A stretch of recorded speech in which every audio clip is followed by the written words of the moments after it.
Menjadi anggota bomba bukanlah tugas yang mudah kerana tidak hanya bertugas memadam kebakaran tetapi juga menjalankan tugas-tugas lain secara menyeluruh demi berkhidmat kepada masyarakat.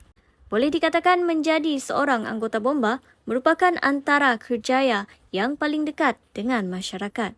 Menurut Pegawai Bomba Grade KB19 Pasukan Bravo Balai Bomba dan Penyelamat BBP Lopeng, Muhammad Ainli Akbar Malik, selain memadam kebakaran, anggota bomba juga menjalankan tugas-tugas lain seperti tugas-tugas penyelamatan. Untuk pemadaman kebakarannya, kamu respon kes kebakaran rumah, kebakaran luka pun ada, kebakaran sampah. Kalau dekat Miri tu memang terkenal dengan kebakaran hutan. Mun kerja-kerja penyelamatannya, biasa kamu pergi aksiden, kemalangan jalan raya ya, pergi nangkap ular, haiwan-haiwan berbisa, lepas ya tangkap kucing ada.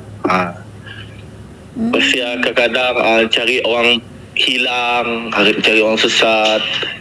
Lepas ya mun waktu masih PKP dulu, bomba pun ada terlibat dengan urusan sanitasi awam, membekalkan vaksin ke kawasan-kawasan pedalamannya, semua tugas bomba juga dulu.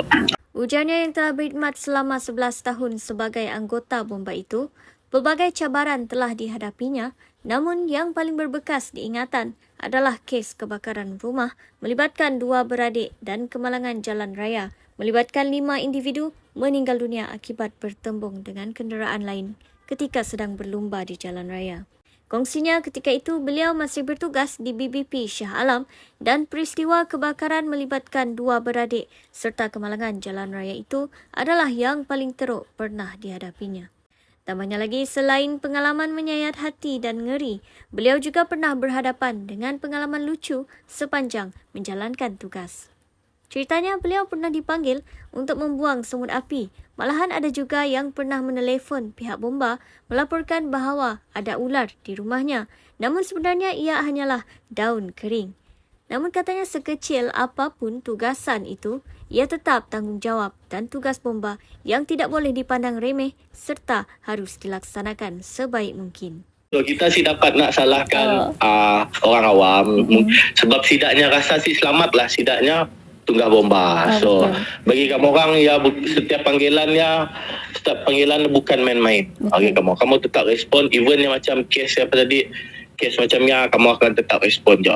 Ditanya mengenai tugas paling mencabar sebagai anggota bomba, beliau berkata tugas yang paling mencabar adalah mencari orang hilang dan kebakaran rumah dalam bahagian operasi. Katanya, untuk bertugas memadam kebakaran, seorang anggota itu perlu mempunyai kecergasan badan yang baik selain perlu bertahan dalam keadaan panas ketika memadam kebakaran serta mengawal keadaan di kawasan berkenaan supaya tidak kelam kabut. Berkongsi lanjut, beliau juga pernah menyelamatkan kucing menggunakan teknik resusitasi kardiopulmoneri atau CPR ketika dalam operasi memadam kebakaran yang sempat tular di media sosial tahun lalu.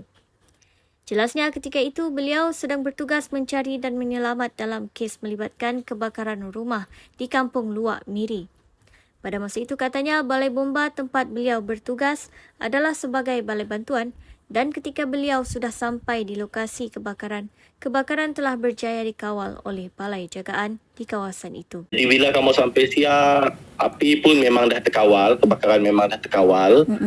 Jadi waktu dah sampai siap, cun tuan kucing dah madah, tuan pusak madah, ni ada pusaknya tinggal dalam rumah ya katanya. Sini kamu tanyalah sini. Waktu yang memang tengah mula pemadaman juga. So tim ini buat pemadaman, tim kamu buat search and rescue lah, cari pusaknya ni tak ada jumpa kan. Jadi kamu masuk ke dekat rumah cari memang ada jumpa lah. Jumpa ada berapa ekor sebenarnya tu ya. Pusat besar ada 2 ekor, pusat kecil ada 2 ekor. Yang besar 2 ekor ya.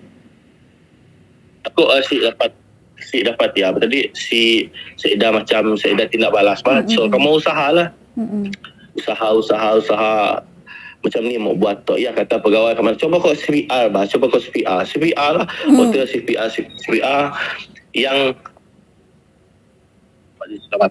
sikok memang dah dapat diselamatkan lagi lah, memang dah lemah, dah banyak pula sudut asap. Tegas beliau berpegang teguh kepada moto utama dan prinsip bomba, iaitu menyelamatkan nyawa, harta benda dan alam sekitar tanpa membezakan nyawa yang perlu diselamatkan, sama ada manusia maupun haiwan, kerana setiap nyawa adalah berharga. Oleh itu, beliau berharap agar Jabatan Bomba dan Penyelamat terus maju dan seluruh warga Jabatan Bomba dan Penyelamat serta pasukan penyelamat-penyelamat lain sentiasa dilindungi Allah SWT dalam menjalankan setiap tugasan. Dalam pada itu, beliau turut menasihati mana-mana individu yang berminat untuk menjadi anggota Bomba agar meneruskan minat itu, kerana baginya kerjaya sebagai anggota Bomba adalah satu kerjaya yang menyeronokkan dan dekat dengan masyarakat.